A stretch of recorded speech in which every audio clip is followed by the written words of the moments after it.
Hello बच्चों, आज अपन class 7चा जो सायन्सचा लेसन आहे लास्ट 20 नंबरचा, त्याचं नाव आहे in the world of stars. हा लेसन आपण आज इथे बघणार आहोत। In the world of stars याचा अर्थ काय, तर स्टार्स म्हणजे काय, तर चांदण्या, तारका म्हणतो त्याला आपण, असे म्हणतो। तर याचा अर्थ होतो तारकांच्या दुनियेत। वर्ल्ड म्हणजे काय, दुनिया, जग, तारकांच्या जगात किंवा तारकांच्या दुनियेत। ठीक आहे, तर ठीक आहे, आपण स्टार्ट करूया। व्हॉट इज अ गॅलेक्सी, म्हणजे गॅलेक्सी म्हणजे काय, गॅलेक्सीला मराठीत म्हणतात दीर्घिका। ठीक आहे, गॅलेक्सी म्हणजे काय, आणि या गॅलेक्सीमध्ये what are the various components of a galaxy, या गॅलेक्सीमध्ये त्याचे गॅलेक्सीमधील विविध घटक कोणकोणते आहेत, या दीर्घिकेचे गॅलेक्सीचे विविध घटक कोणकोणते आहेत। आणि सेकंड क्वेश्चन आहे what are the different types of stars, ताऱ्यांचे विविध प्रकार कोणते। ठीक आहे, तर या क्वेश्चनचे आन्सर्स आपण इथे बघणार आहोत।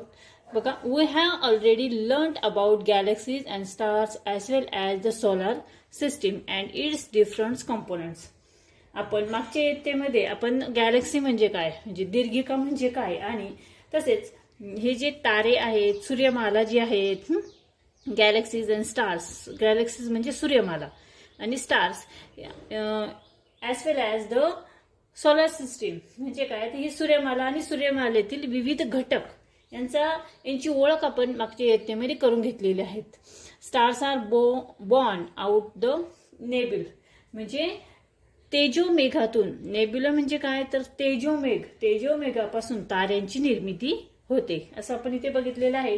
आणि हे जे तेजोमेघ आहेत, nebula are the clouds made of mainly of hydrogen gas and dust particles. हे कशापासून तयार होतं नेब्युला, तर हे प्रामुख्याने धूळ आणि हायड्रोजन वायूचे जे कण असतात त्यामुळे हे नेब्युला तयार झालेले असतात। The particles in the clouds are attached towards one another due to the force of gravity. गुरुत्वाकर्षणामुळे काय होतं की या ज्या तेजोमेघातील कणांचे आकर्षण निर्माण होते आणि त्याच्या आकुंचनाने तो दाट व गोलाकार असा ढग तयार होते, दाट आणि गोलाकार अशी ढग तयार होते। बघा, as a result cloud contact at becomes dense and spherical in shape, गोलाकार स्फिरिकल शेपचे असे क्लाउड्स, ढग तयार होतात। At the same time the pressures of the gas at the core of the cloud increases causing the temperature to rise tremendously and energy generation process start here। म्हणजे काय, तर यावेळी ढगाच्या मधला जो भागात असतो वायूचा दाब वाढतो आणि त्याच्यामध्ये तापमान देखील प्रचंड वाढतं, आणि त्यामुळे तिथे काय होतं की ऊर्जा निर्मिती तयार होते। Such a spherical cloud hydrogen is called stars later process such as contraction, expansion, rise temperature etcetera bring about the changes in the nature of stars, आणि त्यामुळे या ताऱ्याची निर्मिती होते। These changes occur over a very long period of time and constitute the life cycle of stars। बघा, पुढे काय होतं की तापमानामध्ये वाढ होते आणि त्यामुळे आकुंचन आणि प्रसरण या क्रिया होतात, आणि या क्रियामुळे ताऱ्याचे स्वरूप बदलत जाते। या प्रक्रियेसाठी फार मोठा कालावधी लागतो। The different forms of the stars at various stages during this life cycle are identified as different types of stars। आणि हा ताऱ्याचा जो जीवन प्रवास आहे असून या ताऱ्याचे विविध प्रकार या स्वरूपामुळे ओळखले जातात।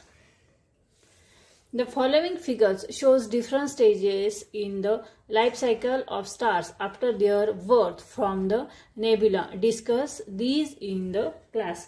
म्हणजे काय, तर इथे आपल्याला खाली जी आकृती दिलेली आहे, म्हणजे हे जे चित्र दिलेलं आहे, या चित्रामध्ये आपल्याला काय दिसतं की नेब्युलापासून म्हणजे तेजोमेघापासून निर्माण झालेल्या ताऱ्यांचे स्वरूप आपल्याला इथे दिसते। याची वर्गात चर्चा करायची आहे। ठीक आहे, आता इथे बघा नेब्युला, त्यानंतर इथे काय ऑर्डिनरी स्टार, नंतर रेड जेंट स्टार, नंतर प्लॅनेटरी नेब्युला, व्हाईट ड्वार्फ। ठीक आहे, तर या सर्वांची माहिती आपण इथे बघणार आहोत। खाली बघा, Our solar system is a tiny part of galaxy called the Milky Way. ही जी वरती जी आकृती आपल्याला दाखवली लाईफ सायकल ऑफ स्टार्स, या स्टार्सची लाईफ सायकल आपल्याला इथे दाखवलेली आहे आणि या सर्वांची माहिती आपण इथे बघणार आहोत. Our solar system is a tiny part of galaxy called the Milky Way, which is the many times larger than the solar system. म्हणजे काय तर आपली जी सूर्यमाला जी आहे ही त्यापेक्षा कित्येक पटीने मोठ्या असलेल्या आकाशगंगेचा एक अत्यंत छोटासा भाग आहे आणि या आकाशगंगेमध्ये लाखो असे तारे आहेत. मिल्की वे बघा, there are lakhs of stars in the Milky Way. या आकाशगंगेमध्ये लाखो तारे आहे आणि त्यातले काही तारे हे आपल्या सूर्यापेक्षा कितीतरी पटीने मोठे आहेत. Their own planetary system. बघा, stars in the Milky Way, some of them being many times bigger than the sun, some of them have their own planetary system. हे जे तारे आहेत हे आपल्या सूर्यापेक्षा कितीतरी पटीने मोठे आहेत आणि काहींना स्वतःची सूर्यमाला देखील आहे. Have their own planetary system म्हणजे काहींना, काही ताऱ्यांना याची स्वतःची ही जी सूर्यमाला आहे ही स्वतःची आहे. त्यानंतर पुढे बघा, stars in the Milky Way show a great diversity in colour, brightness as well as size. ही जे आकाशगंगेतील ताऱ्यांमध्ये रंग, तेजस्विता तसेच आकारानुसार मोठी विविधता दिसून येते.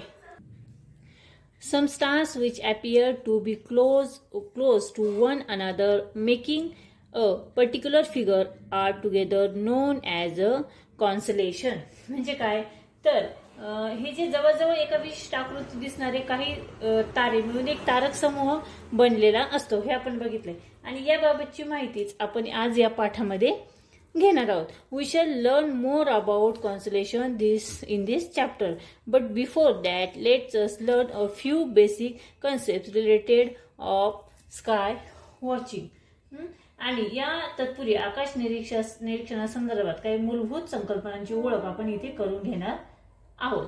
ठीक आहे, तर आजच्या व्हिडिओमध्ये आपण इथे बघा प्रस्तावना इथे बघितलेली आहे आजच्या या लेसनची. आपल्या in the world of stars म्हणजे तारकांच्या दुनियेत या लेसनची प्रस्तावना आपण यामध्ये बघितलेल्या आहेत.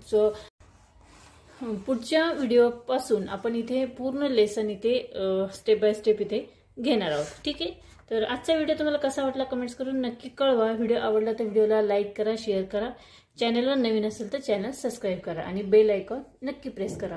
त्यामुळे आपण जे व्हिडिओ इथे 1 by 1 घेत असतो, जो लेसन आपण घेत असतो त्याची लिंक लगेच तुम्हाला इथे मिळून जाईल. ठीक आहे, पुन्हा भेटूया पुढच्या व्हिडिओमध्ये. तोपर्यंत बाय बाय.